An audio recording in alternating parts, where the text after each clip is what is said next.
Okay, so now we are once again beginning the butterfly lion. Chilblains and Semolina pudding.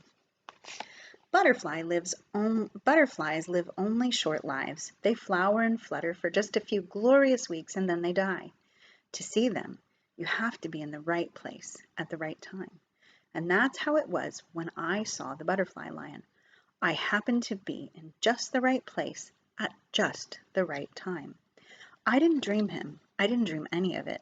I saw him blue and shimmering in the sun one afternoon in June when I was young, a long time ago. But I don't forget.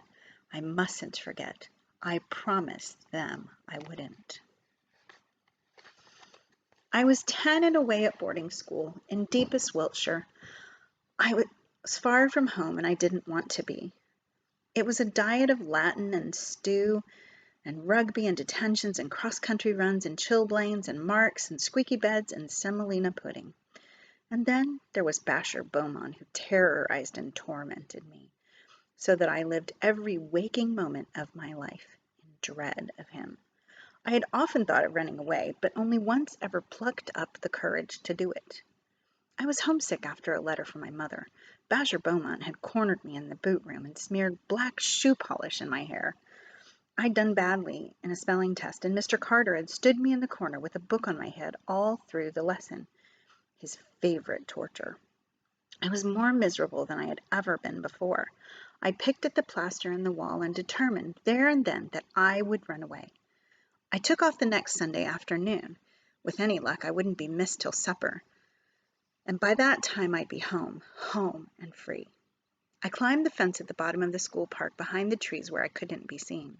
Then I ran for it. I ran as if the bloodhounds were after me, not stopping till I was through Innocence Breach and out onto the road beyond.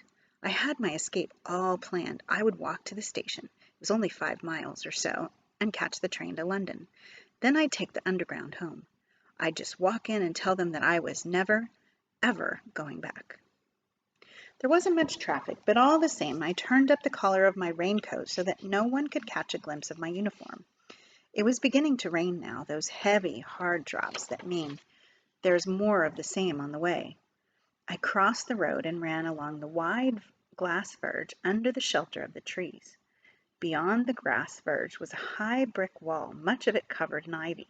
It stretched away in the distance, continuous as far as the eye could see, except for a massive arched gateway at the bend of the road. A great stone lion bestrode the gateway. As I came closer, I could see he was roaring in the rain, his lip curled, his teeth bared. I stopped and stared up at him for a moment. That was when I heard a car slowing down behind me. I did not think twice. I pushed open the iron gate, darted through, and flattened myself behind the stone pillar.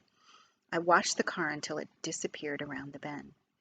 To be caught would mean a caning, 4 strokes, maybe 6, across the back of the knees. Worse, I would be back at school, back to detentions, back to Basher Beaumont. To go along the road was dangerous too dangerous. I would try to cut across country to the station. It would be longer that way, but far safer.